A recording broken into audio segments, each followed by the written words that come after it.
पौराणिक कथाओं के अनुसार एक बार यमदेव ने अपने दूतों से प्रश्न किया कि क्या दूसरों के प्राण लेते समय उनको दया नहीं आती, जिसके उत्तर में यमदूतों ने कहा, बिल्कुल नहीं।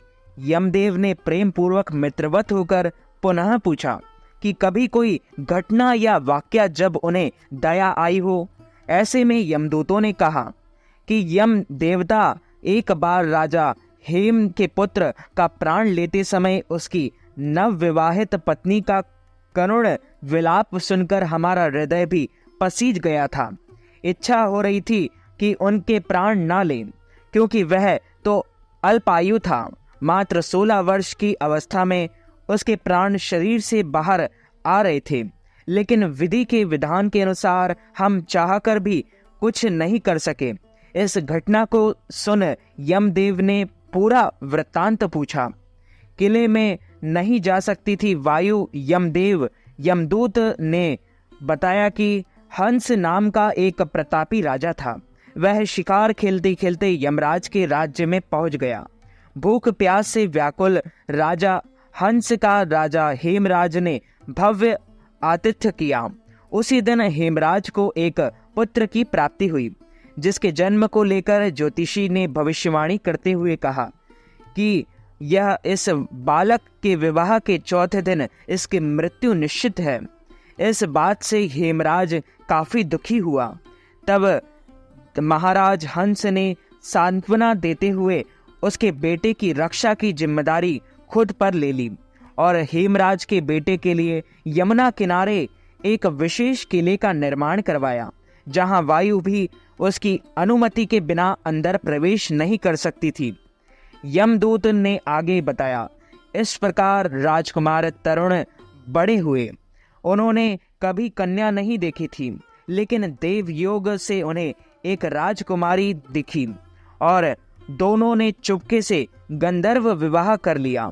इसकी सूचना राजा हंस और हेमराज को मिलते ही दोनों ने नियति को टालने का प्रयास शुरू कर दिया, और लेकिन वे यमदूतों को नहीं रोक पाए और हमने राजकुमार तरुण के प्राण हर लिए।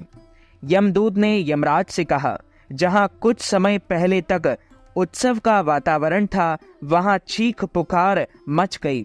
नवविवाहित राजकुमारी तो ऐसा दारुण विलाप कर रही थी कि मेरा कठोर मन भी उसे सुनकर विचलित हो गया। हे यमराज, मैं स्वयं भी रोने लगा, परंतु कर्तव्य की डोर से बंधा होने के कारण मैं विवश होकर वहां से उसके प्राण लेकर चला आया। ऐसे शुरू हुई यमराज की पूजा।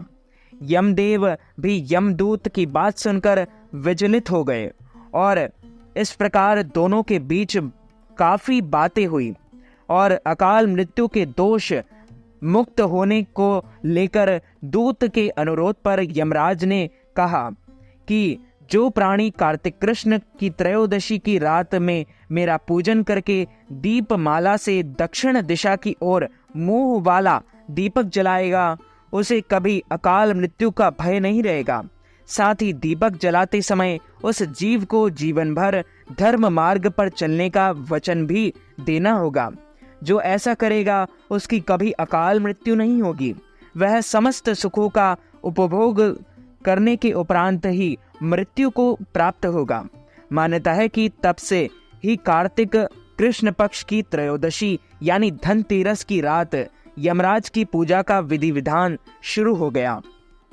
बोलिए यमराज भगवान की जय, लक्ष्मी नारायण भगवान की जय, श्री कृष्णचंद्र भगवान की जय, श्री रामचंद्र भगवान की जय। अच्युतम केशवम राम नारायणम कृष्ण दामोदरम वासुदेवम हरि श्रीधरम माधवम गोपिका वल्लभम श्री जानकी नायकम श्री रामचंद्रम भजे जानकी मनोहरम सर्वलोकनायकम श्री शंकरादिसेवितम पुण्य नाम कीर्तनम श्री राम राम राम राम राम नामतायकम रमा कृष्ण वासुदेव भक्ति मुक्तिदायकम हरे राम राम राम हरे हरे, हरे कृष्ण कृष्ण कृष्ण हरे हरे।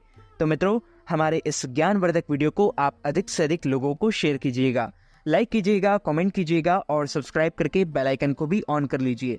ऐसे ही नई नई वीडियो देखने के लिए। आप सभी को सादर जय श्री कृष्ण, सादर धन्यवाद।